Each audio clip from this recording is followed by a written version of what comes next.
Salamu wapendwa, hapo mko poa na mnaendelea salama. Karibu jikoni tuandae hii juice ya ukwaju. Ni tamu sana kwa kweli na ni rahisi kuandaa.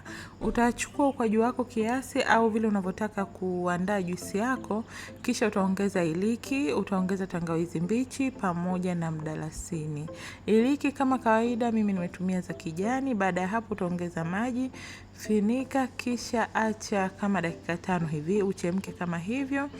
Ukishakuwa hivyo zimia moto na kisha acha jikoni kwa kama dakika 10 hivi zaidi ili ulainike. Baada ya hapo utauchanganya vizuri, yani koroga ili ubakiwe na makapi tu kama hivyo unavyoona hapo katika video. Ukiuchanganya vizuri ukabakiwa na makapi kama hivyo, utatoa makapi na kuweka pembeni. Kama hivyo mimi ninavyofanya, au unaweza ukachuja moja kwa moja. Pia ni ruksa kuchanganya kwa mkono ili upate juice ambayo ni nyingi zaidi. Mimi nilikuwa nataka tu juice ambayo ni kiasi, na hayo makapi tuliyahifadhi. Ukishamaliza kama hivyo utachuja juice yako. Hakikisha unachuja vizuri, na juice ya ukwaju mpenzi huwa ni kali.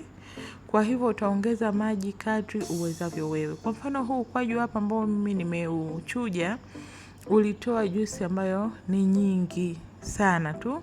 Kwa hiyo kama una familia ndogo utaweka wa wastani. Kama familia ni kubwa utaweka ukwaju mwingi.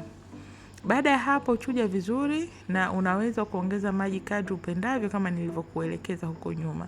Na ikikupendeza unaweza ukaweka sukari kiasi kile ambacho upendacho wewe. Kama hivyo ninavyofanya hapo, changanya vizuri kisha weka katika friji au tumia ice tayari kwa kunywewa.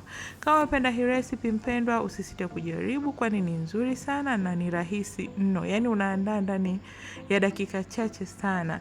Pia usisahau kulike, kushare post hii na kucomment kama una swali, una maoni, una chochote kile nitakujibu kwa wakati, na kama sio kwa wakati hata wakati wa mbeleni pia ninaweza kukujibu.